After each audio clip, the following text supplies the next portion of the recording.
Recorded Books, Incorporated presents an unabridged recording of Galilee by Clive Barker, narrated by Paul Hecht.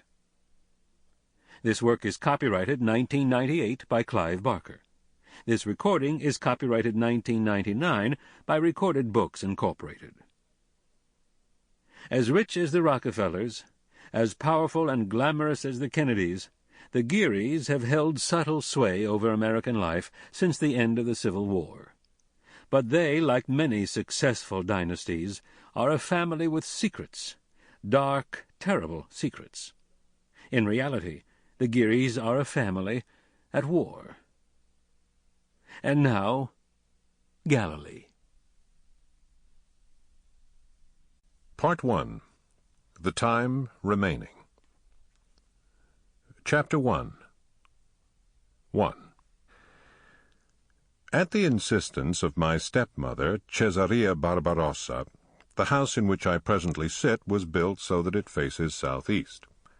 The architect, who was no lesser man than the third President of the United States, Thomas Jefferson, protested her desire repeatedly and eloquently.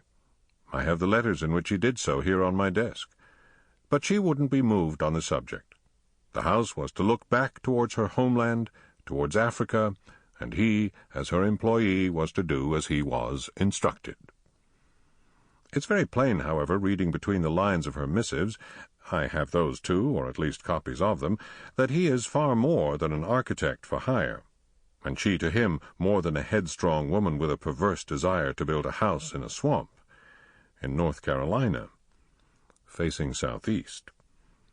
They write to one another like people who know a secret. I know a few myself, and, luckily for the thoroughness of what follows, I have no intention of keeping them. The time has come to tell everything I know. Failing that, everything I can detect or surmise. Failing that, everything I can invent. If I do my job properly, it won't even matter to you which is which. What will appear on these pages will be, I hope, a seamless history, describing deeds and destinies that will range across the world. Some of them will be, to say the least, strange events, enacted by troubled and unpalatable souls. But, as a general rule, you should assume that the more unlikely the action I lay upon this stage for you, the more likely it is that I have evidence of its having happened. The things I will invent will be, I suspect, mundane by comparison with the truth, and as I said, it's my intention that you shouldn't know the difference. I plan to interweave the elements of my story so cunningly that you will cease to even care whether an event happened out there in the same world where you walk, or in here, in the head of a crippled man who will never again move from his stepmother's house. This house. This glorious house. When Jefferson labored on its designs, he was still some distance from Pennsylvania Avenue, but he was by no means an unknown. The year was 1790. He had already penned the Declaration of Independence and served in France as the U.S. minister to the French government.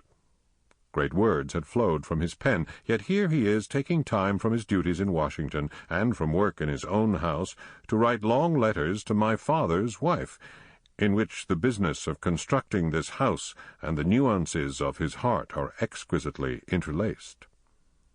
If that is not extraordinary enough, consider this. Cesarea is a black woman.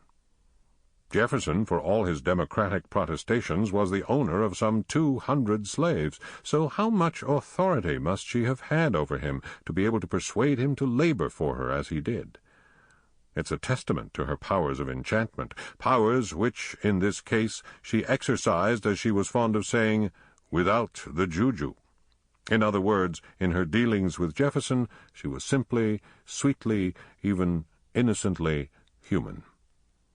Whatever capacities she possesses to supernaturally beguile a human soul, and she possesses many, she liked his clear-sightedness too well to blind him that way. If he was devoted to her, it was because she was worthy of his devotion.